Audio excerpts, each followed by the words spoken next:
자, 여러분 이어서 보도록 하겠습니다. 요약집 579페이지 보시면 양가로 3번에 배우자 또는 직계존비속간으로부터 증여받은 자산에 대한 이율과세 또 부당이익 계산 부인 특례라는 게 있습니다.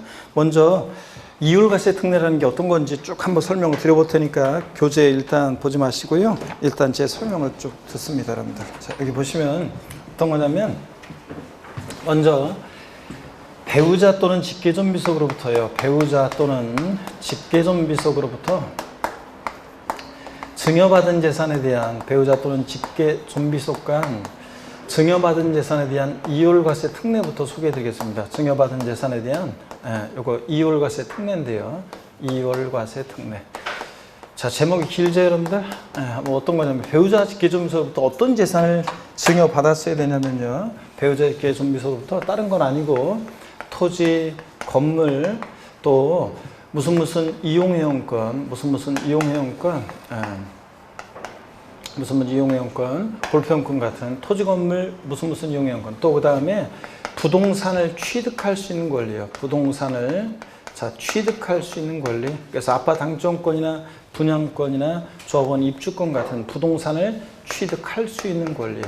자, 이런 것들을 증여받았을 때 이율과세 특례가 적용됩니다. 다른 건 안 되고 배우자 직계존비속으로부터 토지, 건물, 무슨 이용회원권 그리고 또 부동산을 취득할 수 있는 권리, 그래서 아파트 당첨권이나 분양권 같은 것을 증여받았을 때 이 특례가 적용됩니다. 자, 요것은 이제 부동산을 취득할 수 있는 권리는 2019년도에 여기에 이제 추가가 됐고요. 그래서 어떤 것들인지 한번 보겠습니다. 먼저요.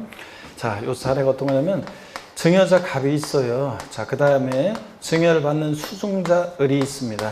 증여자와 수증자는 어떤 관계냐? 배우자 직계존비속 관계입니다. 배우자 직계존비속으로부터 증여받아서 이것을 제3자에게 있죠. 제3자에게 양도를 하는데 증여받아서 몇 년 내 양도했을 때 이 특례가 적용되냐면 5년 내 양도했을 때 이 특례가 적용됩니다. 배우자 직계존비속으로부터. 자, 이런 것들을 증여받아서 5년 내 양도하면 특례가 적용돼요. 특례의 내용은 이런 거예요. 납세무자는 누가 되냐면 납세무자는 수증자입니다. 증여를 받은 수증자가 양도소득세 납세 의무자가 돼요. 근데 자, 예를 들어서 증여자가 요 어떤 부동산을 만약에 14년도 만약에 3월 달에 취득을 했어요. 어떤 부동산을 취득을 해가지고 이때 취득할 당시 가격은 예를 들어서 취득 가격은 만약에 2억 원입니다.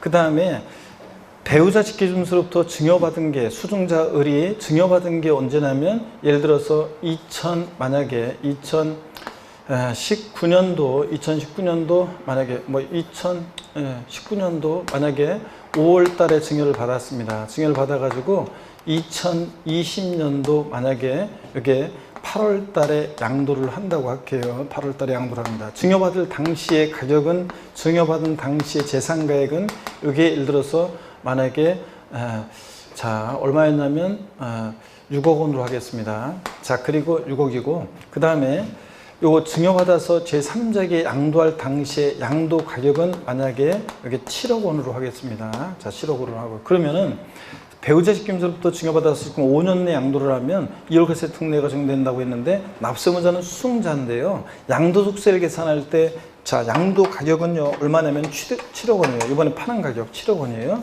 근데 취득 가격은 어떤 거로 하냐면 증여받을 당시 재산가액으로 하지 않고 당초 증여자가 취득한 가격 있죠? 이 취득 가격을 증여자가 취득한 가격을 취득 가격으로 해서 양도세 계산해요. 그러니까 수증자가 납세무자인데 취득 가격은 당초 증여자가 취득한 가격으로 합니다. 그러니까 양도차익은 얼마가 돼요? 5억 원이요. 이런 식으로요. 자, 그 다음에 또 보유기간 계산할 때도 장기 보유통지든 세율중시든 보유기간 계산할 때도 원래 증여받은 자산은 증여받은 날로부터 해야 되는데 그러지 않고 당초 증여자가 취득한 날로부터 있죠. 당초 증여자의 취득일로부터 양도일까지로 이렇게 보유기간을 계산합니다. 증여받은 날로부터 갑니다. 그러니까 몇 년 보유한 거예요 지금? 2014년 3월부터 2020년 8월이니까 얼마입니까? 6년 보유한 건가요? 이렇게 해서 6년 이상 7년 미만 보유로 이렇게 보유기간 따집니다. 또 원래 양도소득세 계산 시에 잘 들어보세요. 하나로 놓치면 지금 안 되는데 잘 들어보시면 원래 양도소득세 계산 시에 기납부한 상속세나 증여세는 증여세는 필요경비에 포함 안 해요. 옛날에 증여세 낸 거, 증여받으면서 낸 거는 양도세 계산 시에, 이번에 팔면서 양도세 계산 시에 필요경비에 포함 안 하는데 이율과세 특례 적용될 때는 예외적으로 필요경비에 포함을 시킵니다. 필요경비에 포함해요. 증여세, 기납한 증여세도 필요경비에 포함시키고 공제받을 수 있고, 그 다음에 증여자와 수증자는 있잖아요. 연대 납세무가 없어요. 수증자 의뢰 양도소득세 납부에 대해서 증여자와 수증자는 연대 납세무가 없습니다. 어차피 한 몸이니까, 한 몸이니까. 그렇잖아요. 배우자 직계정비소 간에는 한 사람한테 부과해도 원래 연대 책임지는 것과 똑같잖아요. 그래서 증여 수증자 사이는 연대 납세무가 없습니다. 근데 있다고 바꿔 쓰면 나오기도 하고. 어려울 거 없어요. 보세요.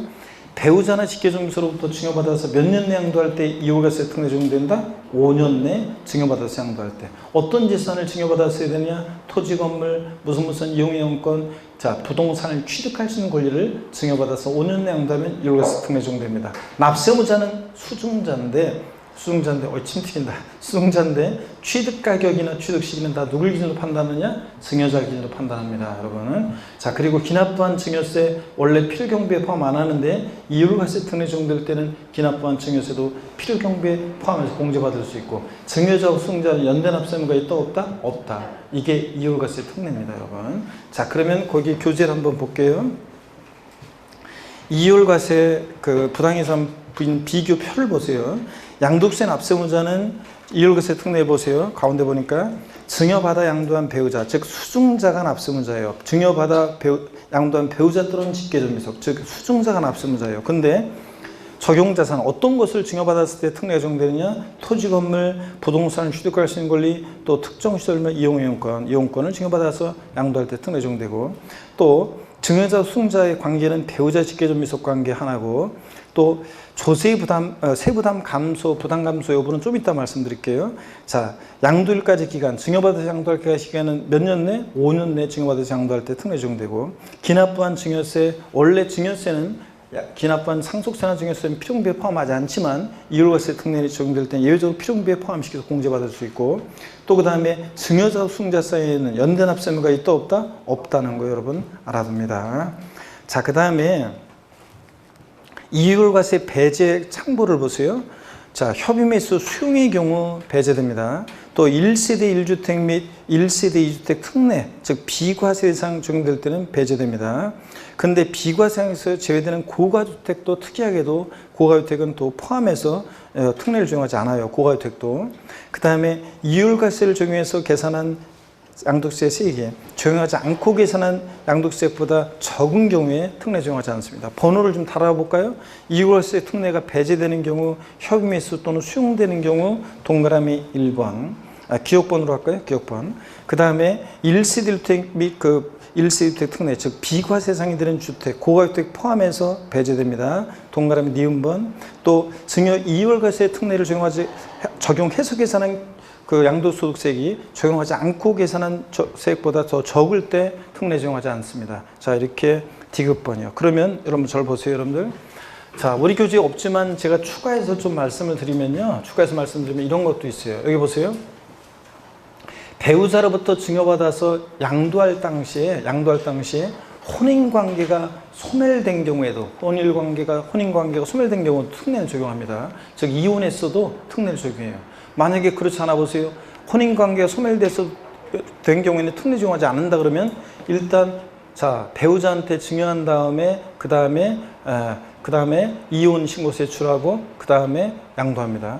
즉 왜 이혼하냐고 물어보면 성격 차이라고 얘기하고, 아이 좀만 생각해보라고 하면은 생각해보나마나 우리는 끝났다고 빨리 처리해달라고 하면서 판사 앞에서 그렇게 얘기한 다음에 밤만 되면 합치겠죠. 자, 그래서 가짜로 이혼한 사람들 때문에 혼인관계가 소멸된 경우 특례는 적용해요. 자, 근데 다만 사망으로 혼인관계가, 배우자가 사망해서, 배우자 직계정비속이 사망해서 그러니까 배우자가 사망해서 혼인관계가 소멸된 경우는 특례 적용한다 안 한다? 안 하고요. 당연하죠, 여러분들.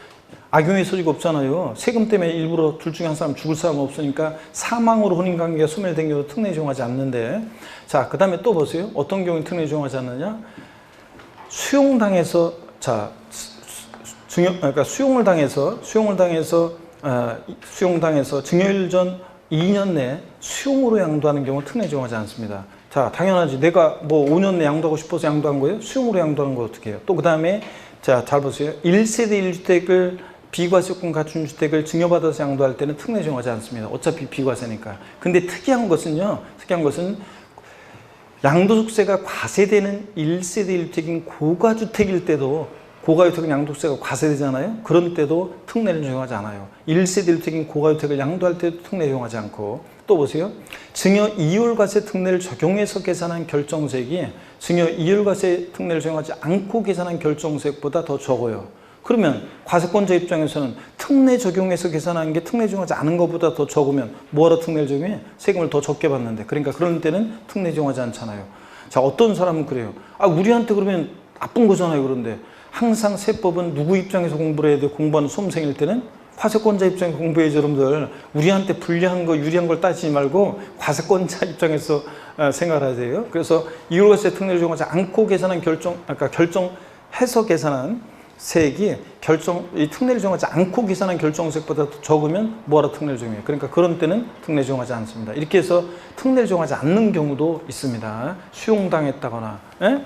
자, 그 다음에 배우자가 사망해서 혼인관계 소멸됐다거나, 1세대 1주택 비과세 요건을 갖춘 주택을 양도한다거나, 과세가 되는 특이하게도 고가주택 포함해서 1세대 1주택인 고가주택을 포함해서 1세대 1주택을 양도한다거나, 비과세 요건 갖춘, 또는 이렇게 이율과세 특례를 적용해서 계산한 결정세액이 특례 적용하지 않고 계산한 결정세액보다 더 적다거나, 이런 경우는 특례 적용하지 않습니다. 자, 이런 얘기고요. 자, 그러면 이율과세 특례를 소개해 드렸습니다. 자, 그 다음에 또 보세요, 여러분들. 이번에는요, 부당행위 계산부인 특례라는 걸 소개해 드립니다. 처음 배우는 거니까 잘 보세요, 여러분. 부당행위 계산부인 특례는 어떤 거냐면 특수관계자예요. 특수관계자 간인데 친족관계가 있거나 경제적 연관관계가 있거나 경영 지배관계에 있거나, 이렇게 특수관계에 있는 자 간에 보세요. 부당행위로 계산된 그 계산을 관할 세무서장 등이 부인하는 특례입니다. 자, 부당하게 계산된 것을 부인하는 특례예요. 그래서 관할 세무서장 등이 다시 세금을 계산하는 건데, 한번 보겠습니다. 이건 두 가지 유형이 있어요.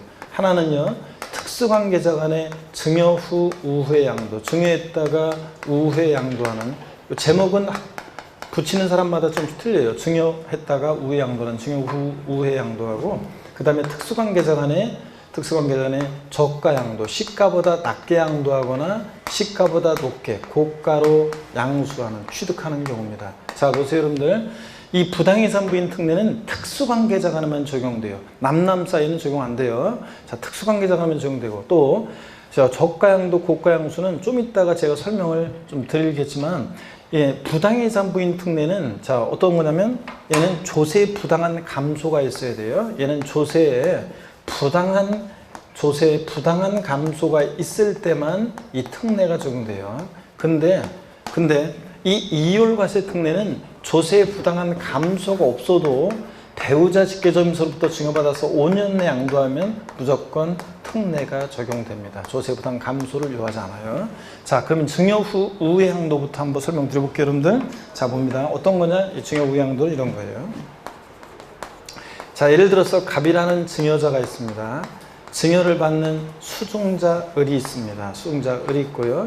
자, 그 다음에 증여를 받아서요, 제3자에게 양도를 합니다. 제3자에게 양도를 해요. 증여받아서 제3자에게 양도를 합니다. 근데 이 수증자는 누구냐면 당초 증여자의 특수관계자입니다. 특수관계자에게 증여를 했다가 증여받아서 양도하는데, 이것은 증여받아서 몇 년 내 양도하냐면 5년 내 양도했을 때 이 부당해산부인 특례 적용될 수 있는데, 특수관계자부터 증여받아서 무조건 5년 내 양도한다고 특례 적용되는 게 아니라, 얘는 조세에 부당한 감소가 있어야 됩니다. 그 판단을 어떻게 하는지 보겠습니다. 일단 그 전에 이때 특수관계자에는 배우자 직계존비속 이율과세 특례가 적용되는 이 특수관계자를, 배우자 직계존비속을 제외한 특수관계자입니다. 배우자 직계존비속 이율과세 특례 적용되는 배우자 직계존비속을 제외한 특수관계자에게 증여했다가 5년 내 양도합니다. 그러면 자, 조세에 부당한 감소가 있어야 특례 적용된다고 했는데, 그 판단을 어떻게 하느냐? 조세에 부당한 감소 판단을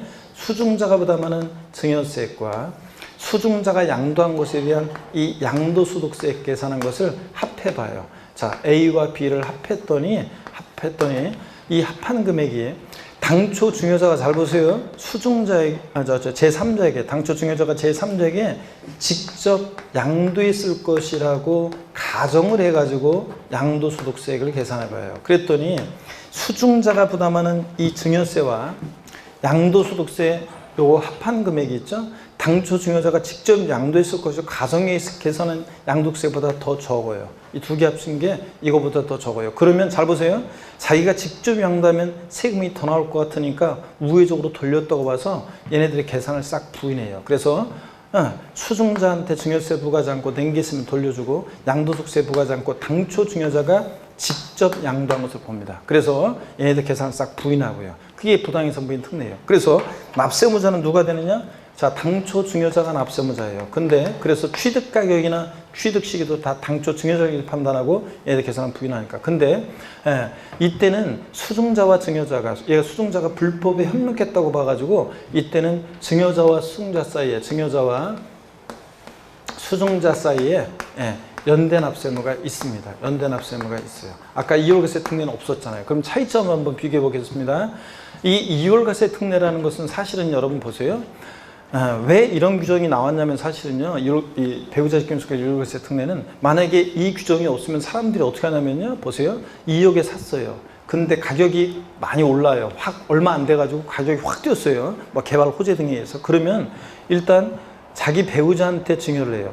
우리 배우자 간에는 6억까지 증여 공제를 받을 수 있어요. 그래서 6억까지 증여 공제 받으니까 증여세 안 내겠죠. 그리고 얼마 안 있다가 자 제3자에게 팔면은, 그러면 자 자기가 주구장창 갖고 있다 팔았으면 양도 차익이 5억인데 자 이렇게 배우자한테 증여했다가 증여세도 포탈하고 자 회피하고 그 다음에 6억에서 7억이니까 양도 차익 1억으로 줄잖아요. 자 이렇게 조세 회피하는 것을 막기 위해서 이월과세 특례 규정을 정했습니다. 그러면 여러분 보세요. 요거 규정을 잘 염두에 두면 되는 것이, 피해갈 수 있는 것이 이런 건 있어요. 만약에 땅을 샀는데 이게 싸게 샀는데 개발 호재 등에 의해서 몇 년 만에 가격이 확 뛰었어요. 그러면은 일단은 배우자한테 증여했다가 몇 년 지나서 팔면 돼요. 5년 지나서 팔면 그러면 양도세를 줄일 수 있습니다. 일단 그래서 자기 명의로 주장생 갖고 있는 것보다는 싸게 사는데 갑자기 막 개발 호재에 의해서 막 확 가격이 뛰었을 때는 훗날을 도모하면서 일단 배우자한테 증여했다가 배우자 간에 6억까지 증여 공제 받으니까 증여했다가 팔면 양도세를 줄일 수 있습니다. 근데 여러분 단점은 있어요. 5년 지나서 팔아야지 5년 내 팔면 취득가격을 당초 증여자의 취득가격으로 하니까 소용없어요. 5년 지나서. 그래서 부동산에 돈이 5년 동안 묶인다는 단점은 있지만 5년 지나서 팔면 절세할 수 있습니다. 하여튼 요거는 이렇게 증여세 낸 것도 보세요. 증여세 낸 것도 필요경비에 포함해 주는데, 근데 여기 보세요. 여기는 일단 처음부터 비교를 한번 해보겠습니다. 저기는 납세무자가 누구예요? 배우자 직김수로부터 증여받아서 양도하면 납세무자는 누굽니까? 수증자예요. 근데 여기는 당초 증여자가, 이월과세 부당이익선부인 특례는 당초 증여자가 납세무자가 되고, 또 기납부한 증여세 이월과세 특례는 필요경비 산입해서 공제받을 수 있는데 얘는 증여세 낸 게 있으면 돌려주고 안 냈으면 낼 필요 없어요. 증여세.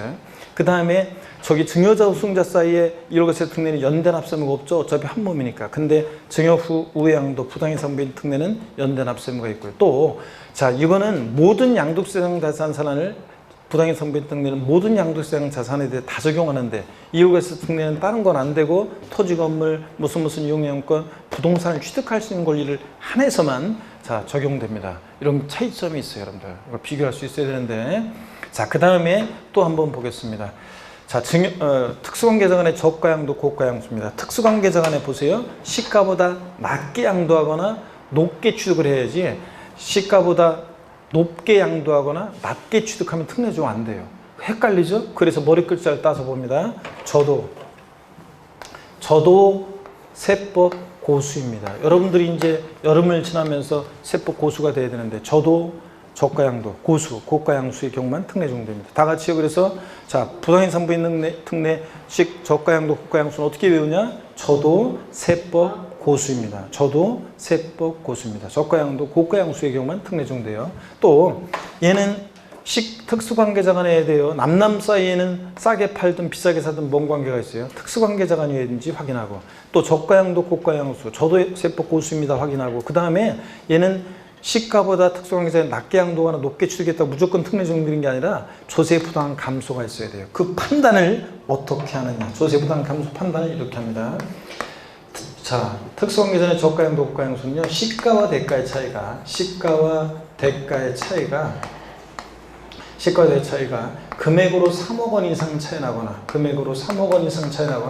또는 시가와 대가의 차이가 시가의 5% 이상 차이가 날 때 조세 부담 감소가 있다고 보고, 이 조세 부담 감소가 있다, 여기에 해당된다, 이 세 가지 요건, 특수관계자가 이해되고 저도세법 고수입니다. 이해되고, 그 다음에 조세 부담 감소가 있다. 시가와 대가의 차이가 금액으로 3억 차이 나거나 시가가 5% 이상 차이가 나면 결론이요.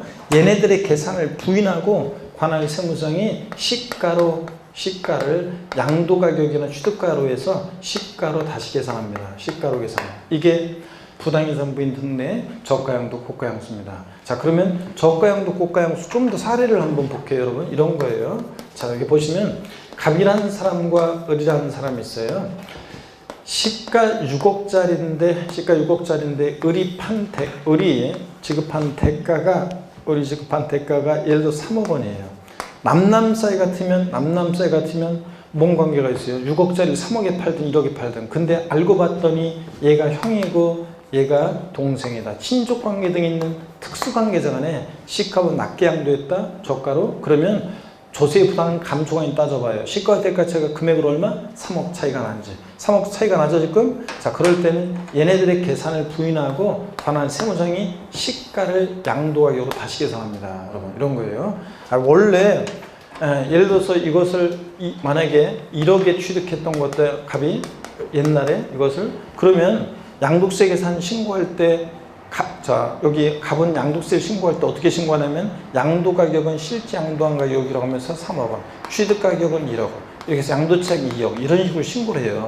근데 이렇게 신고를 하는 건데, 근데 관할 세무장이 봤더니 특수관계자가 아니고 시가보다 낮게 양도했고 시가 대가에서 금액으로 3억 차이가 나, 그럼 조세 부담 감소가 있다고 봐서 얘네들 계산을 부인하고 시가를 양도를 다시 계산한다고 그랬죠?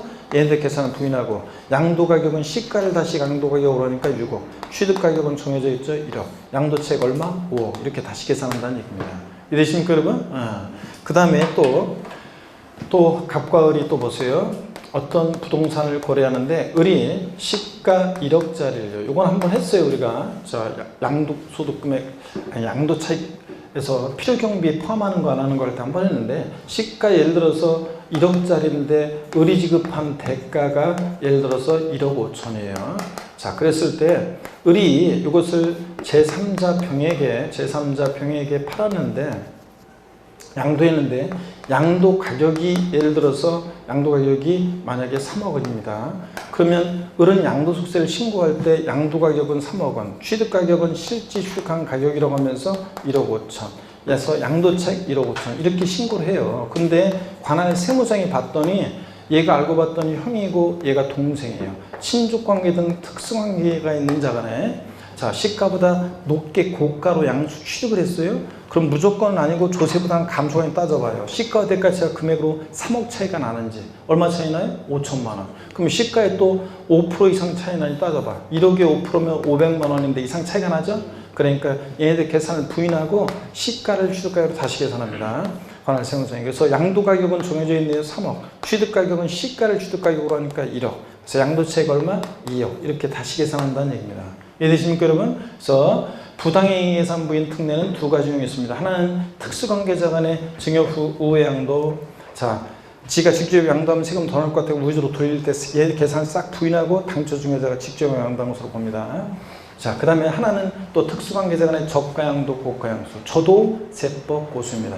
조세 부당 감소 판단을 할 때 증여 후 우양도는 수중자가 부담하는 증여세와 양도세 합한 금액이 당초 증여자가 직접 양도한 것으로 가정해서 계산한 양도세보다 더 적을 때 지가 직접 양도하면 세금 더 나올 것 같은 거 오히려 돌렸다고 해서 계산상 부인하는 거고, 특수관계자의 저가양도 고가양수는 조세 부담 감소 판단을 어떻게 하느냐, 시가와 대가 차이가 금액으로 얼마? 3억 차이 이상 차이 나는지, 시가의 몇 프로? 5% 이상 차이 나는지 따져봅니다. 근데 배우자 직계존비 속한 이율과세 특례는 조세 부담 감소가 없어도 배우자 직계존비로부터 증여받아 몇 년 내? 5년 내 양도하면 이율과세 특례가 적용되는 거고요. 이해되십니까 여러분? 네, 5액입니다. 그러면 여기 이제 우리가 처음 배웠어요. 제가 일부러 좀 내용이 어렵고 그래서 시험이 몇 번 나왔었는데 최근에 좀 뜸했는데 그래도 알아두셔야 됩니다. 최근에 뜸했기 때문에 579페이지 오른쪽을 좀 보겠습니다. 오른쪽을 보니까 표에서 이율과세와 부당해선 부인 비교해서 우양도에 대한 부당해선 부인이요. 우리 교재는 이게 이제 요 증여 우양도만 나와 있고 저가양도 고가양수는 안 나와 있어요. 그렇지만 요건 일단 요 얘기만이라도 알아주세요. 당초 증여자가 부당해선 부인 특례에서는 얘네들 계산을 싹 부인하니까 당초 증여자가 납세문자가 되고 양도세 계산할 때 모든 대상 자산 다 대위거는 증여자 수증자의 관계는 배우자 직계준비속을 제외한 특수관계자여야 되고 조세 부담 감수가 있어야 되고요. 자, 증여받아서 양도회까지 기간은 둘 다 5년이고요. 그 다음에 기납부한 증여세가 있을 때 이율과세 특례는 필요경비로 산입해서 공제를 해주는데 부당해산부인 특례는 자, 요거 부당해산부인 특례는 증여세 안 냈으면 낼 필요 없고 낸겠으면 돌려주고요. 그 다음에 증여자와 수증자 사이에 증여 후 우회양도는 불법이 협력했으니까 연대납세무가 있는데 이율과세 특례는 어차피 배우자 직계분속 한 몸이니까 연대납세무가 없고요. 아시겠습니까, 여러분? 그리고 우리 교재에 지금 이게 시가와 대가 저가양도 고가양수가 없어요. 이 내용도 필기해서 여러분들이 정확히 다 알아두셔야 됩니다, 여러분들. 자, 그러면 579페이지 양가로 4번 양도소득금액의 구분 계산 보겠습니다.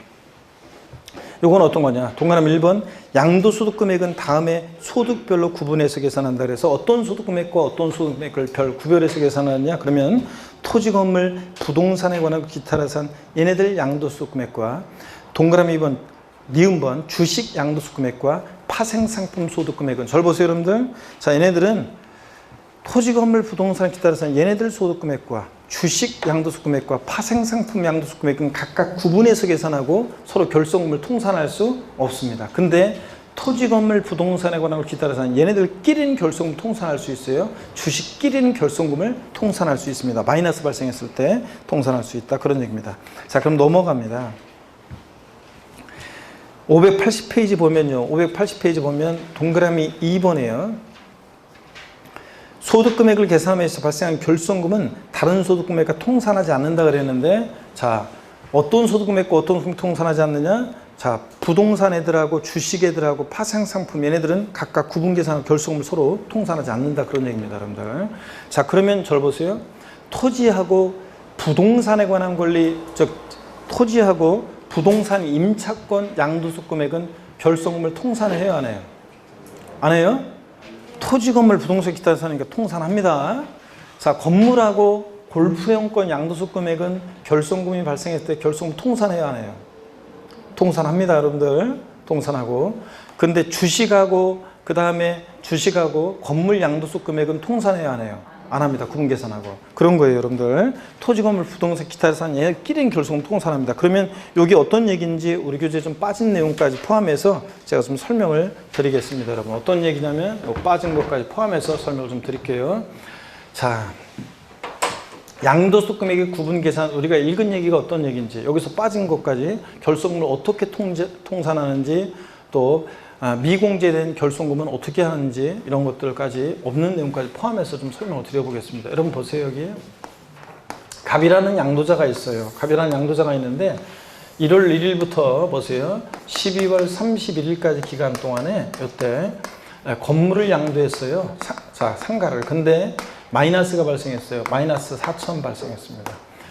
예를 들어서 어떤 상가를 샀는데 그때는 상권이 괜찮았어요. 그래가지고 상가를 샀는데 얼마 안 돼가지고 옆 동네 상권이 뭐 신시가지가 생겨가지고 상권이 그쪽으로 다 몰리는 바람에 이쪽 상권은 완전히 죽어버렸어요. 그래가지고 상가가 가치가 막 자꾸 떨어집니다. 더 이상 손해보기 전에 빨리 팔자 그래가지고 팔았더니 마이너스 4천 결손금이 발생했어요. 결손금이. 또 이 사람이 같은 해에 또 토지를 팔았어요. 양도소득 금액이 2천만 원 발생했고, 또 이 사람이 건물을 또 팔았어요. 양도소득 금액이 1천만 원 발생했고, 또 비상장 주식을 팔았어요. 양도소득 금액이 3천만 원 발생했습니다. 이랬을 때 봅니다. 이랬을 때요. 자, 한번 보겠습니다. 먼저요. 세율이요. 얘는 6에서 42% 초과 누진세율 대상이고 얘는 40% 비례세율 대상이고 얘는 또 6에서 42% 초과 누진세율 대상이고 이 세율은 주식은 20% 세율 정도입니다. 예를 들자면 그러면 여러분 보세요.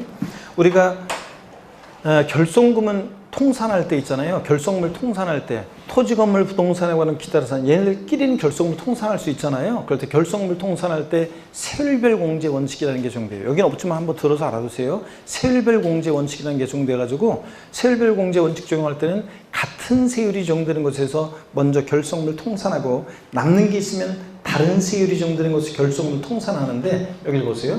우리가 70%, 50%, 40%, 그 다음에 6에서 42%. 얘네들은, 자, 보세요. 각각 다 다른 세율이 정도되는 거예요. 각각 다 다른 세율이 정도되는 겁니다. 그러면 결손금을 통산할 때 교재 없어도 세율별 공제 원칙이라는 게 적용되는데 세율별 공제 원칙. 같은 세율이 적용되는 것을 먼저 결손금을 통산해요. 얘네들끼리는 결손금을 통산할 수 있잖아요. 주식과는 구분 계산하지만 얘네들끼리 토지, 건물, 부동산에 관한 권리 기타 자산끼리는 결손금 통산할 수 있잖아요. 그럴 때 얘네들 결손금 통산할 때 같은 세율이 적용되는 것을 먼저 결손금 통산해. 이거하고 같은 세율이 적용되는 것을 먼저 결손금 통산하면 마이너스 3,000이죠. 자, 그 다음에 남는 게 있으면 다른 세율이 적용되는 것에서 또 결손금을 통산합니다. 자, 다른 세율이 적용되는 것에서 결손금을 통산해. 이거하고 하니까 마이너스 얼마요? 1,000. 이런 식으로 해요. 그러면 여러분 보세요. 우리가 동일 연도에 있죠. 우리가 부동산 매매업을 하지 않는 한은 우리 일반인들은 원샷 원킬 1년에 한 번씩만 파는 게 절세에 유리합니다. 왜냐하면 여러 번 팔면 양도소득세는 인세라 1월 1일부터 12월 30일까지 양도소득을 전부 다 합산해서 가세요. 그럼 합산하면 과표가 커지고 세율이 높아지니 과표가 커지면 높은 세율 좀 받으니까 절세 불리해요. 누진세율 대상일 때는 과표 커지니까 높은 세율 좀 받고 그러니까 일반적으로는 반드시 그런 건 아니지만 일반적으로는 같은 연도에 여러 번 팔면 우리는 안 좋아요. 원래 절세. 그래서 1년에 한 번씩 파는 게 좋은데 예외가 있어요. 이렇게 마이너스 발생했을 때 결손금이 발생했을 때는 빨리 다른 것도 팔면 자, 요거 결손금을 통산하기 때문에 요 토지 건물에 대해서 양도세 내야 안 내요? 안 내게 되잖아요. 자, 그렇기 때문에 이렇게 결손금 발생했을 때 여러 번 파는 게 좋습니다. 자, 그러면 보세요. 자, 이렇게 해서 남은 미공제된 결손금은 자, 보세요. 주식과는 결손금을 통산할 수 있어요, 없어요? 없어요. 그래서 주식에 대해서는 양도세가 부과되는 거고. 자, 그러면 세율별 공제에서 공제 못한 결손금은 양도소득에서 발생한 이 결손금을 여러분의 종합소득금액이나 퇴직소득금액에서 공제할 수 없고요. 다음 연도로 2월에서 공제받을 수도 없어요. 근데 시험에서 한번 나왔던 것이 세율별 공제에서 공제 못한 결손금은 5년 범위 내에서 이율하여 공제받을 수 있다 그랬는데 공제받을 수 없습니다. 세율별 공제에서 공제 못한 결손금은 그대로 소멸입니다. 다시 처음부터 볼게요.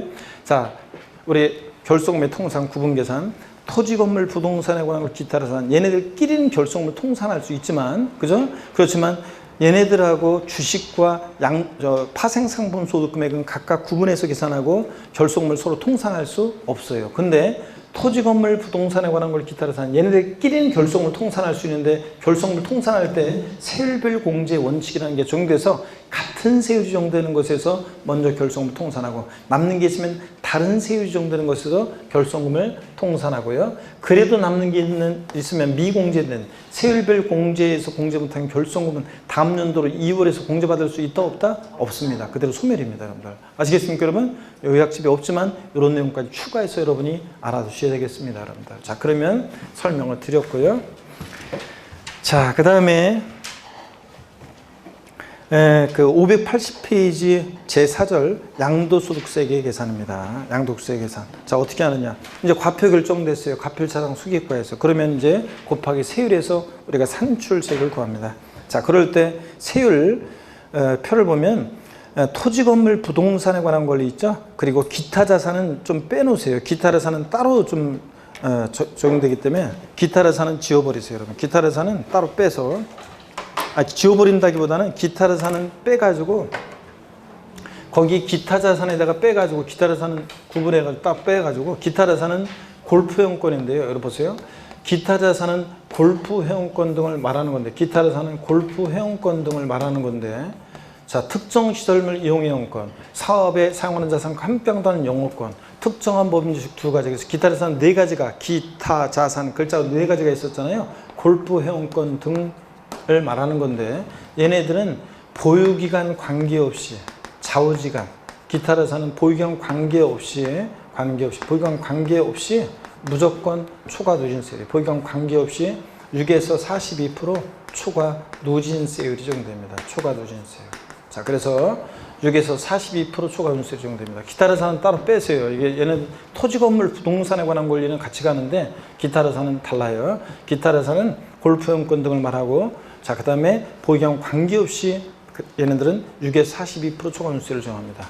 그래서 1년 미만 보유한 골프용권은 양도세 세율이 몇 프로냐? 1년 미만이어도 무조건 뭐라고요? 6에서 42% 초과 누진세율이 적용됩니다. 좌우지간이에요. 그래서 기타 자산 나왔다. 골프용권 나왔다. 기타 자산, 골프용권, 기타 자산, 골프용권은 뭐라고요? 좌우지간 초과 누진세율입니다. 무조건 6에서 42%예요. 그래서 기타 자산 따로 이렇게 적어 놓으시고, 토지 건물 부동산에 관한 권리는 세율이 같이 가는데 보겠습니다. 등기 여부나 보유기간, 과세표준금의 크기 등에 따라 세율이 달라지는데, 먼저 미등기 양도했다 몇 프로예요? 70%, 최고 세율 정도입니다. 그 다음에 등기 자산으로서 보유기간이 1년 미만이다 그러면, 자, 50%입니다. 주택하고 조합의 입주권 제외라는데, 주택과 조합 입주권은 따로 동그라미 2번에 아래에 따로 정리되어 있습니다. 그래서 토지 건물 부동산에 관한 권리, 주택과 조합 입주권 제외하고 얘네들 1년 미만이면 50%입니다. 자, 그 다음에 외우셔야 돼요. 이거 1년 이상 2년 미만이면요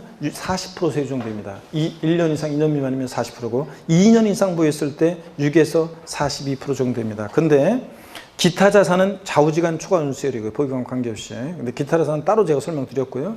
6에서 42% 초과 누진세율인데 과세표준금의 크기에 따라 6%부터 42%까지 초과 누진세율이 적용되는데, 단 또 보세요. 비사업용 토지는 지정지역, 투기지역은 20%, 일반지역은 10% 추가 과세 그랬는데, 이게 어떤 건지 한번 보세요, 여러분들. 이게 어떤 거냐면, 여기 보세요. 이 비사업용 토지 양도세 세율은, 비사업용 토지는 일반적인 토지는 6에서 42% 초과 누진세율 적용되는데 2년 이상 보였을 때, 비사업용 토지는 보세요. 비사업용 토지는 우리가 소득세에서 기본세율이라고 하는데 6%부터 42%까지 초과 누진세율을 우리가 흔히 기본세율이라고 해요. 소득세에서. 이 기본세율의 10%를 할증해요. 그러니까 16%부터 몇 프로까지요? 52%까지 초과 누진세율이 적용돼요. 7단계로 초과 누진세율이 적용돼요. 근데 자, 보세요. 여러분, 일반적으로 보는데, 다만 비사업용 토지가 지정지역이라고 해서 이건 조정대상 지역과 틀려요. 조정상 지역이 아니라 소득세법상 지정지역은 투기지역을 말합니다. 소득세법상 지정지역은 투기지역을 말하는데 조정상 지역과 달라요. 투기지역 내에서, 지정지역 내에서 비사업용 토지를 양도할 때는, 절 보세요. 이때는 6에서 42% 여기 기본세율에 원래 비사업용 토지는 10%를 할증하잖아요. 여기에다가 또 10%를 할증해요. 그러니까 실질적으로 몇 프로?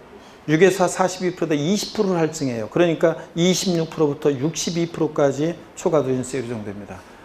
지정지역 내, 투기지역 내 비사업용 토지는요. 그런 얘기예요, 여러분. 자, 비사업용 토지는 원래 일반적인 토지는 6에서 42% 초과 누진세율 적용될 때 얘는 거기다가 몇 프로 할증해? 10%를 할증해요, 비사업용 토지는. 그래서 더 10%가 더 세율이 적용됩니다. 16에서 52%까지요. 근데 지정지역 내, 투기지역 내 비사업용 토지를 양도하면 6에서 42%, 여기다가 10% 원래 비사업용 토지를 할증하잖아요. 자, 여기다가 또 10% 할증해요. 그러니까 실질적으로는 20%를 할증합니다. 그래서 20% 할증해가지고 26%부터 62%까지 초과 누진세율이 적용됩니다. 비사업용 토지는. 자, 이렇게, 요런 얘기예요. 지금 요게. 자, 그 다음에 계속 이어서 봅니다. 꽃표시 보니까요. 투기지역 공고일 이전에 매매계약을 투기지역이라고 되어 있는데요. 투기지역이라고 되어 있는데 조정대상 지역으로 고칩니다, 여러분들. 투기지역을 조정상 지역으로 고칩니다. 이 투기지역과 조정상 지역은 달라요. 그러니까 투기지역을 조정대상 지역으로 고칩니다, 여러분. 조정대상 지역으로. 자, 조정대상 지역 내 조정상 지역 그러니까 091 이전에 조정상 지역 091 이전에 조정상 지역 내라고 그랬어요. 조정상 지역 투기 지역에는 조정 대상 지역 091 이전에요. 매매 계약을 체결하고 계약금을 지급한 사실이 증빙서에서 확인된 경우에는 제외라고 되어 있는데 꽃 표시 어떤 걸 말하냐면요. 자, 요게 이제 비삼용 토지에 이제 그 얘기를 얘기하는 거예요. 조정상 지역 아니구나 투기 지역 이건 투기 지역이네. 아이고 요거 죄송합니다, 여러분들. 요거는 투기 지역이 맞네요. 이건 투기 지역이 맞아요. 투기 지역 그래서 이 투기 지역에 대한 꽃표시가 거기가 있네요. 예, 투기 지역은 맞아요. 투기 지역 091 이전에 만약에 요건 투기 지역 고치지 말고 투기 지역으로 내비두세요. 아유 죄송합니다. 요거는 그렇고요. 어떤 걸 제가 저기 설명하려고 그랬냐면 자 여기 놔두고 어떤 거냐면 부동산에 관한 권리가 있잖아요. 여러분 부동산에 관한 권리가 거기 두 번 그러니까 토지 건물 부동산 그 제목 동그라미 1번 제목에 부동산에 관한 권리에서요. 분양권 있잖아요. 분양권.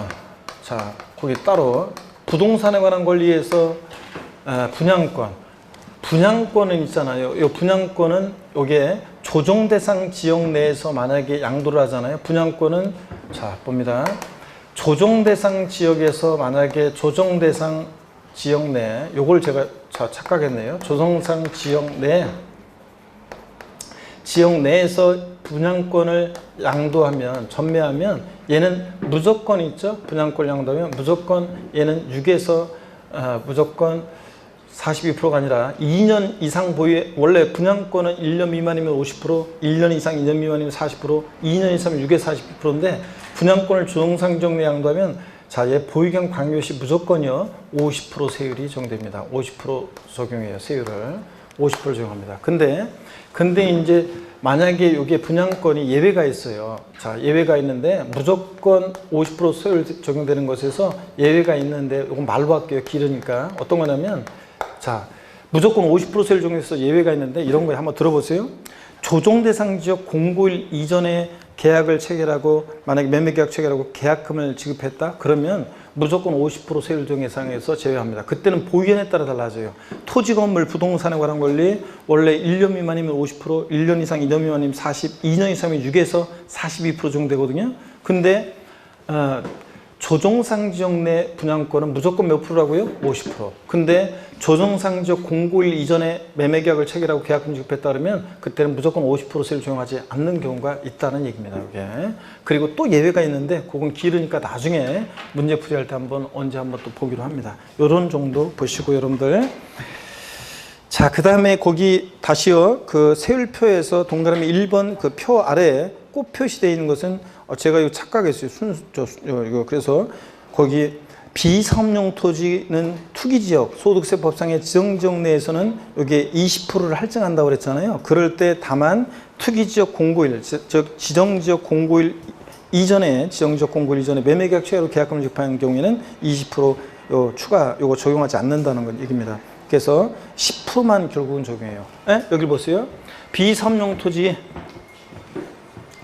토지가 원래는 기본 세율에다가 일반적인 토지와 달리 비사업용 토지는 10%를 할증하잖아요. 그래서 16에서 52%가 초과세율 정도돼요. 근데 지정지역 내에서 만약에 비사업용 토지를 양도했을 때는 결국은 20%를 할증하잖아요. 결국은 그렇죠? 여기 10%에다가 10% 할증해가지고 20% 할증인데 다만 만약에 이게 투기지역, 지정지역 091 이전에 매매계약 체결한 경우에는 요 10%를 할증하지 않으니까 요거를 할증하지 않으니까 그러니까 요거만 적용한다. 10%만 할증한다. 그런 얘기입니다.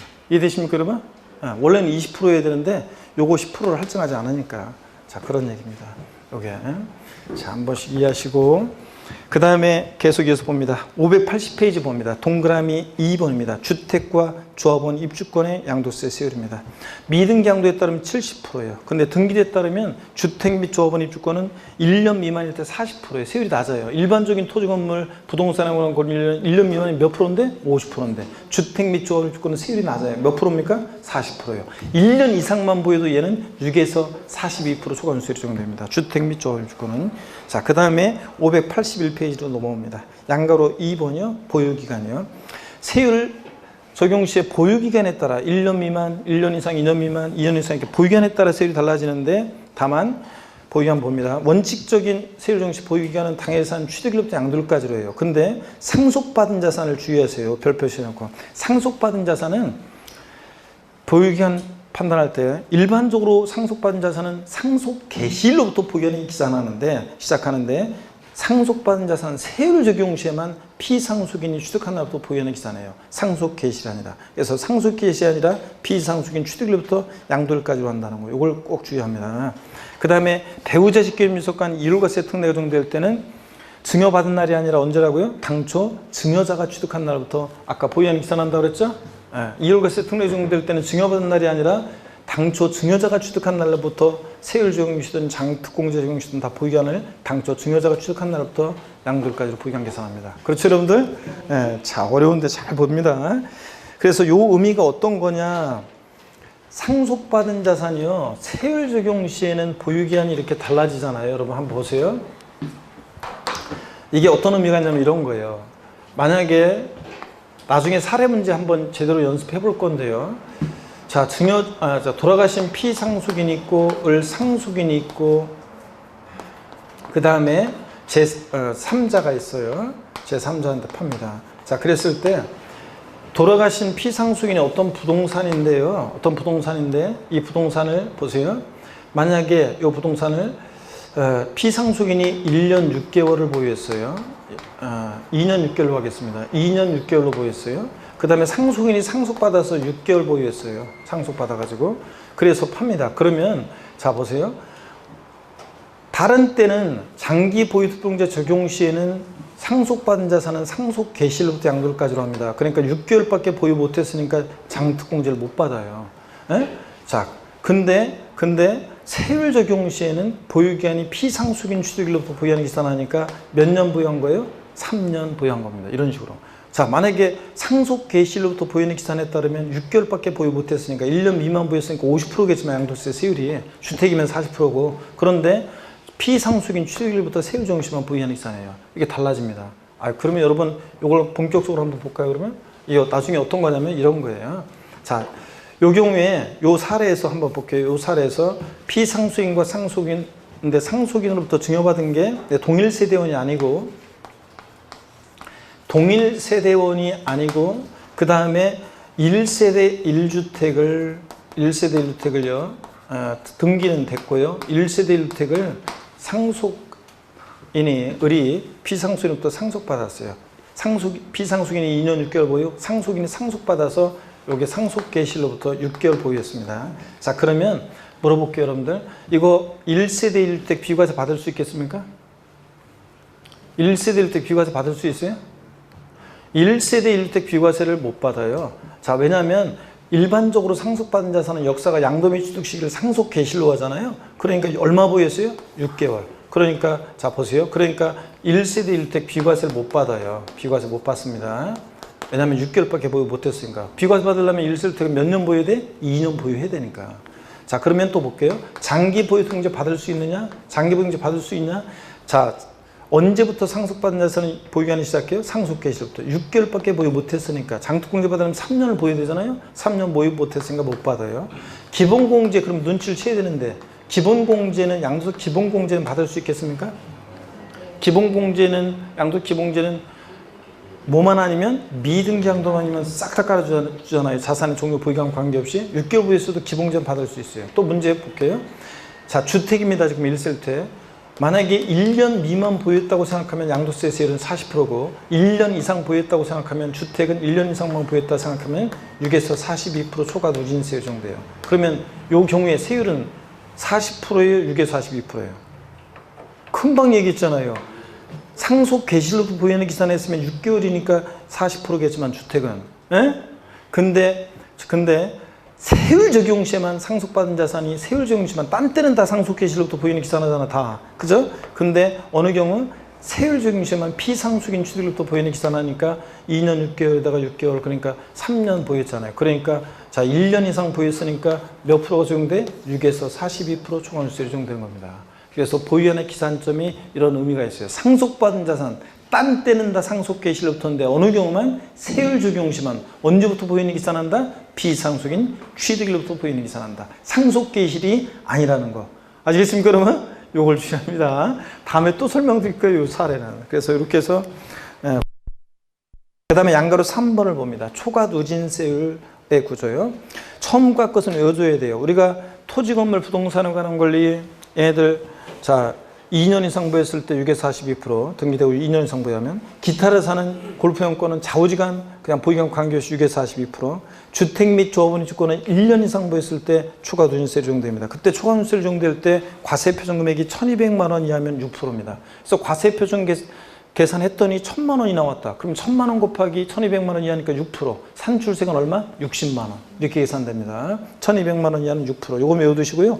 이런 식으로 해가지고 5억 원 초과 금액에 대해서는 42% 적용됩니다. 그래서 6%부터 42%까지. 과표관이 몇 단계로 되어 있어요? 7단계로 되어 있죠. 7단계로. 이것을 우리가 소득세에서 흔히 기본세율이다 이렇게 얘기합니다. 소득세 기본세율이라고 얘기하는데 6에서 42%요. 근데 비삼농 토지는 아까 여기다가 10% 할증했고요. 투기적일 때는, 지정지역일 때는 자 여기다가 20% 할증했고요. 그랬잖아요, 여러분. 그런 얘기고. 양가로 4번 봅니다. 세율 적용 순서도 밑줄인데요. 하나의 자산에, 이건 좀 잘못되어 있네요. 하나의 자산에 둘 이상 세율당한테 그중 가장 높은 세율 적용한다는데 이렇게 되어 있지 않고, 저를 봅니다. 법령에 취득세는 같은 취득 물건이 2개 이상의 세율에 해당하면 그중 높은 세율 적용한다 이렇게 되어 있어요.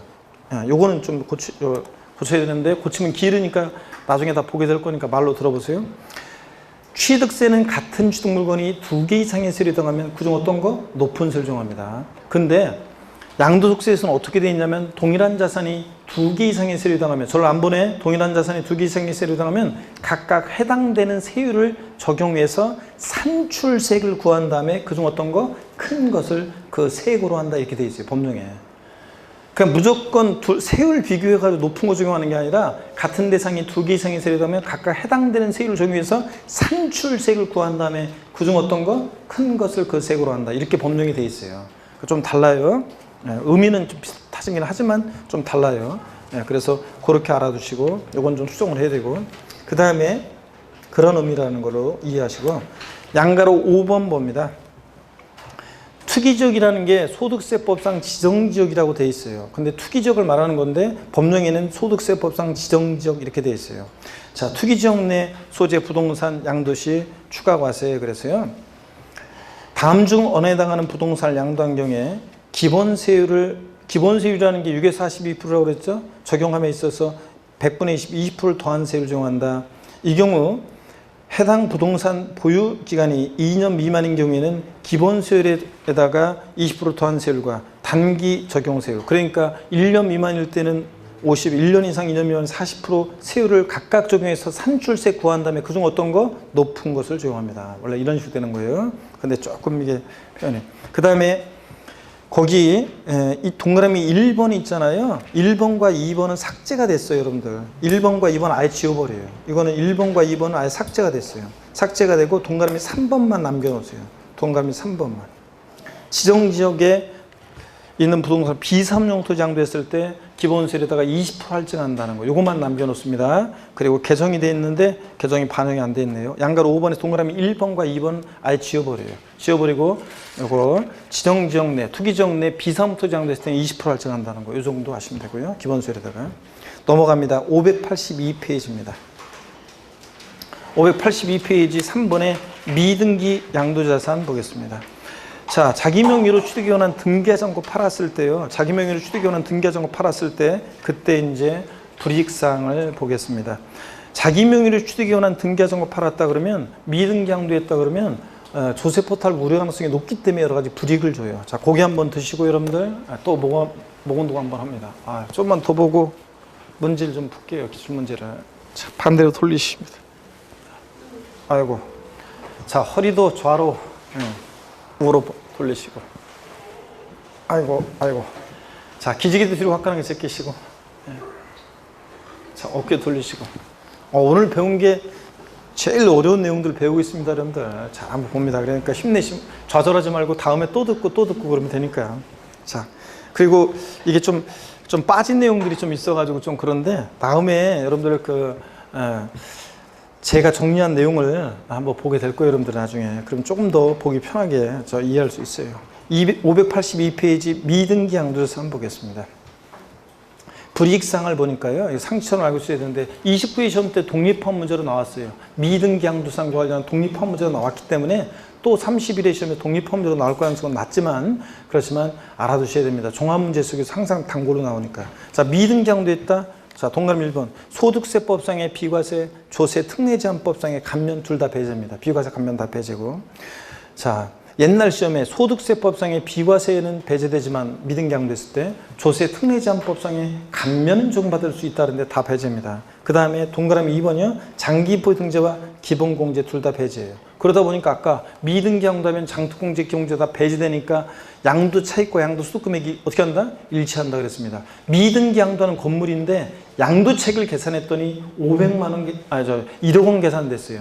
양도소 과세표준액은 얼마야? 1억 원이요. 산출세 구해봐라 그러면 과세표준 1억에다가 미등기 양도하면 70%니까 산출세가 얼마? 7천. 이런 식으로 계산합니다. 자, 그 다음에 70% 세율 적용되고 최고세율. 또 동그라미 4번 저율의 필요경비 계산 공제 0.3% 적용. 자, 우리가 필요경비 계산 공제액이요. 취득가액을 추계해서 매매사액이나 감정가액, 환산가액 이런 것들을 적용할 때는 기타 필요경비는 필요경비 계산 공제액을 적용합니다. 자산별 일률적으로 어떻게 해요? 3, 7, 1이요. 등기된 토지 건물은 취득 당시 기준가의 공제율 3%인데 미등기 양도하는 토지 건물은 몇 프로? 0.3%. 배제하는 건 아니고 불이익이 있습니다. 자, 10분의 1밖에 인정 안 해주잖아요. 등기된 곳은 3, 7, 1에서 3%, 미등기는 0.3% 필요경비계산 공제를 적용한다. 자, 그 다음에 미등기 양도 제외재산. 이게 어떤 거냐면요. 미등기 양도했는데도 정당한 사유가 있다고 봐서 불이익을 주지 않는 경우예요. 그래서 미등기 양도했는데도 등기된 곳으로 의지해 봐가지고 불이익 주지 않고 비과세 감면, 장도공제, 기본공제 이런 거 다 받을 수 있는 경우가 있어요. 동그라미 1번입니다. 장기 할부 조건 취득한 자산, 장기의 동그라미요. 장기 할부 조건 취득한 자산으로서 단기 할부 조건 안 돼요. 장기 할부 조건 취득한 자산으로서 그 계약 조건에 의해서 양도 당시 그 자산 취득에 관한 등기가 불가한 자산은 불이익을 주지 않습니다. 자, 장기여야 됩니다. 그러니까 뭐 어떤 얘기냐면 여러분 보세요. 제가 여기를 좀 지워야 되는데 좀 지우지 않고 하니까 장기 할부 조건이라는 것은 어떤 거냐면 이런 거예요. 만약에 예를 들어서 여기 보세요. 장기 할부 조건이면 이런 거예요. 갑이라는 사람과 을이라는 사람이 거래하는데요. 갑과 을이 거래하는데 장기 할부 조건으로 거래한다는 것은 2회 이상의 기간에 걸쳐서 할부금을 지급하는 방식으로 거래하는 거잖아요. 그러면 자, 할부금 여러 번에 걸쳐서 이렇게 장기 할부 조건으로 거래했어요. 그러면 갑 입장에서 생각해 볼게요. 첫 해 할부금 딱 한 번 받고 등기 전에 필요한 서류를 매수인 을한테 넘겨주겠어요? 안 넘겨주겠어요? 받을 게 주구장창인데 뭘 믿고 할부금 한 번 딱 받고 받을 게 20번 남았는데 할부금 한 번 딱 받고 저 등기 전에 필요한 서류를 넘겨줘요? 안 넘겨줄 거 아니에요? 그러면 매수인 을 입장에서 생각해보면 장기 할부 조건으로 취득한 자산은 계약 조건상 등기가 불가능했죠? 그러니까 불이익을 주지 않습니다. 단기 할부 조건으로 이렇게 바꿔서 나온 적이 있는데 그러면 반드시 등기했어야 돼요. 장기 할부 조건, 장기 동그라미고. 동그라미 2번도 미술입니다. 법률의 규정이나 법원의 결정에 의해서 양도당시 그 자산 취득에 관한 등기가 불가한 자산이에요. 시험에 여러 번 나왔었는데 이거는 내가 미등기 양도한 이유가 법률의 규정이나 법원의 결정으로 미등기 양도한 거예요. 불이익을 주면 되는데요? 안 되지. 그래서 이런 경우에는 역시 장투공제, 기본공제 이런 거 다 받을 수 있습니다.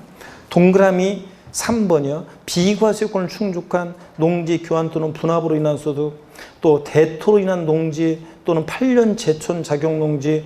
자, 얘네들 양도소, 얘네들은 비과세나 감면을 받으려면 자, 1차원 농지 교환 분합은 소득 비과세. 걔네들 요건이 있었잖아요. 쌍방 교환 분합하는 토지가액의 차액이 가액의 큰 편의 4분의 1 이상이 한다. 이런 요건이 있었잖아요. 1차원 농지 대토로 인한 농지는 또 요건이 있어요. 저 뭐 4년 내 취득, 4년 내 양도 뭐 어쩌고저쩌고 해가지고 막 그런 게 있어요. 요건이 쭉 있어요. 그래가지고 8년 제촌 작용 농지는 8년 이상 농지 소지에 제촌 작용해야 한다. 이런 식으로 감면 요건이 있습니다. 그러니까 얘네들은 비과세 감면 대상이 되는 농지는 얘네들 자체 시험을 통과한 애들이니까 비과세 요건 검증받은 애들이니까 불이익을 주지 않아요. 자, 그래서 결론, 비과세 감면 대상이 되는 농지입니다. 다른 거 아니고 비과세 감면 대상이 되는 농지는 얘네들은 미등기 양도 하더라도 불이익을 주지 않는다. 왜? 얘네들 자체 시험을 통과한 애들이니까. 그 다음에 동그라미 4번입니다. 밑줄이요. 비과세권을 충족한 1세대 1투로서 건축법에 의해서 건축 허가를 받지 않아서 등기가 불가능한 자산은 불이익을 주지 않습니다. 여러분, 1세대 1주택 비과세 요건을 충족한 1세대 1주택 비과세 요건을 충족한 이 무허가 주택 있죠? 건축법상 허가받지 않는 주택은 불입주지 않습니다. 그러면 여러분 보세요. 무허가 주택도 비과세 받을 수 있나요? 어떤 수강생분이 예전에 제가 강의하는데 어디였더라 하여튼 수강생들 뺏기는 곳에서 어떤 수강생이 손들어서 뒤에 물어봤어요. 무허가 주택도 비과세 받을 수 있나요? 그래서 제가 무허가 주택도 건축법상 허가받지 않아서 등기가 불가한 주택은 1세대 1주택 비과세권을 충족했을 때 2년 보유하고 뭐 이런 식으로 그랬을 때 이 건축법상 허가받지 않은 주택은 무허가 주택이라도 비과세 받을 수 있습니다. 그랬는데 이상한데요? 막 그랬는데 교수실을 찾아왔어요. 그래서 아까 그 무허가 주택 그렇죠. 그래가지고 얘가 그 예규를 보여줬어요. 뭐 국세청 지리외신 같은 것마다 예규 같은 것도 보여주고 그래서 무허가 주택 비과세 받을 수 있는 게 쫙 나와요. 그래서 보여줬는데 그 수강생이 보더니 이상한데 갔어요. 제가 화장실에서 볼일 보는 데 있죠. 옆에 와가지고 아까 나보고 어쩌라고 그러면서 그런 적이 있었는데 여러분 자 이거 1세대 1주택 비과세권 충족한 1세대 1주택에서 건축법상 허가받지 아니해서 등기가 불가능한 자산은 불입주지 않습니다. 등기 의지하고 그 다음에 5번 있잖아요. 이건 삭제됐습니다. 5번은 삭제됐어요. 5번은 지워버립니다. 우리 교재가 이게 갑자기 이 개정 내용이 왜 반영이 안 돼가지고 들어있지? 이거 삭제된 지 이거는 꽤 됐는데 재작년에 개정됐는데 그래서 5번은 지워버립니다. 이거 삭제. 그리고 아예 삭제해버리고 동그라미 6번 도시개발법 밑줄 7번 도시개발법 밑줄이요. 동그라미 6번 한번 읽어볼게요. 도시개발법 밑줄 그어놓고 도시개발법에 따른 도시개발 사업이 종료되지 아니해서 토지 취득 등 등기를 하지 않고 양도하는 토지 불입주지 않고요. 7번 건설업자가 도시개발법도 밑줄이죠. 에 따라 공사용역 대가로 취득한 채비지를 토지구입 환지처분 공고 전에 양도한 토지. 요 7번, 6번, 7번은 이게 이제 최근에 몇 년 전에 이것도 들어온 건데 요것들은 법령 규정이 한 거잖아요. 도시개발법. 그래서 7번 제가 그랬어요. 6번과 7번은 도시개발법 어쩌고 도시개발법 어쩌고 나오면 그냥 법령이 한 거라 등기 의지한다. 정당한 사유겠다고 봐서. 그래서 불입주지 않는다. 이렇게 기억하라고 했는데 도시개발법 어쩌고 도시개발법 어쩌고. 그런데 이 동그라미 7번이 29회 때 시험에 나왔었어요. 하여튼 도시개발법 어쩌고 나오면 불이익주지 않는다. 잠시 쉬었다가요. 583페이지 제5절 양도세 납세 절차인데 잠시 쉬었다가 좀 더 요거 보고 그 다음에 요까지 584페이지까지 조금만 더 보고 그 다음에 우리가 문제를 풀어야 되겠습니다. 종합 문제가 많기 때문에 요까지는 좀 보고 쉬도록 하겠습니다. 잠깐 쉬겠습니다, 여러분들.